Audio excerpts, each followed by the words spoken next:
अंतर्राष्ट्रीय brand Domino's pizza की franchise देने के नाम पर डीडवाना कुचामन जिले के कुचामन सिटी के एक चिकित्सक से साइबर जालसाजों ने लाखों की ठगी कर ली। अब चिकित्सक ने केंद्रीय गृह मंत्रालय के हेल्पलाइन नंबर 1930 पर अपनी शिकायत दर्ज करवाई है, जिसके आधार पर कुचामन पुलिस को मिले निर्देशों पर कुचामन पुलिस ने मामले की जांच शुरू की है। मामला डीडवाना कुचामन जिले का कुचामन सिटी से सामने आया, जहां ठगों ने अंतर्राष्ट्रीय ब्रांड डोमिनोज पिज्जा की फ्रेंचाइजी देने के नाम पर स्थानीय चिकित्सक डॉक्टर निकित मदान से 7,40,000 रुपये की ठगी कर डाली। भारत सरकार की ओर से पुलिस विभाग की ओर से समय समय पर साइबर ठगों से बचने के लिए जागरूकता संदेश प्रसारित किए जाते हैं, लेकिन लोग लालच में आकर इन ठगों के जाल में फंस जाते हैं और भारी रकम गंवा बैठते हैं। हमारा तो यही कहना है कि आप जब भी ऑनलाइन कोई कार्य करें, कोई संपर्क करे तो जल्दबाजी ना करें।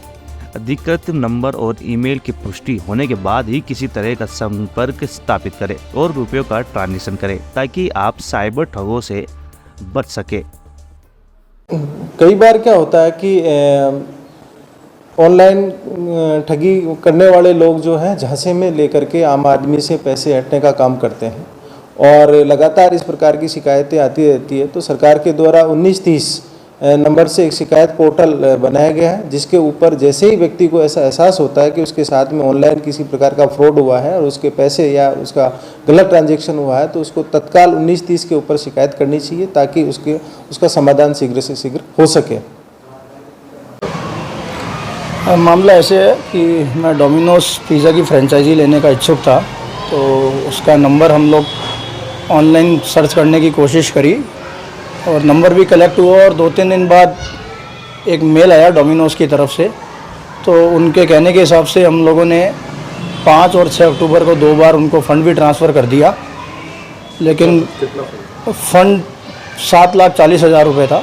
5 अक्टूबर को 1.5 लाख का ट्रांजेक्शन करा और 6 अक्टूबर को 5,90,000 का ट्रांजेक्शन करा, लेकिन वो कैनरा बैंक में हमने पैसा भेजा, लेकिन किसी साथी के कहने पर हमने वो कैनरा बैंक का पता लगाया तो वो कोई सोलो ओनर के थे। वहाँ से हमको डाउट हुआ कि ये डोमिनोज जो जुबिलेंट फूड वर्क्स संचालित करती है इंडिया में, वो सोलो ओनर की नहीं हो सकती, तो उससे थोड़ा डाउट क्रिएट हुआ हमारे। बाद में पता लगाया तो वो कोई फ्रॉड नंबर थे और पैसा एक तरह से हमारा फ्रॉड के खातों में गया है। तो हमने तुरंत ही कार्रवाई करते हुए 1930 पोर्टल, जो कि साइबर सेल पोर्टल है, उस पर कॉल किया। शायद दिल्ली में है वो पोर्टल।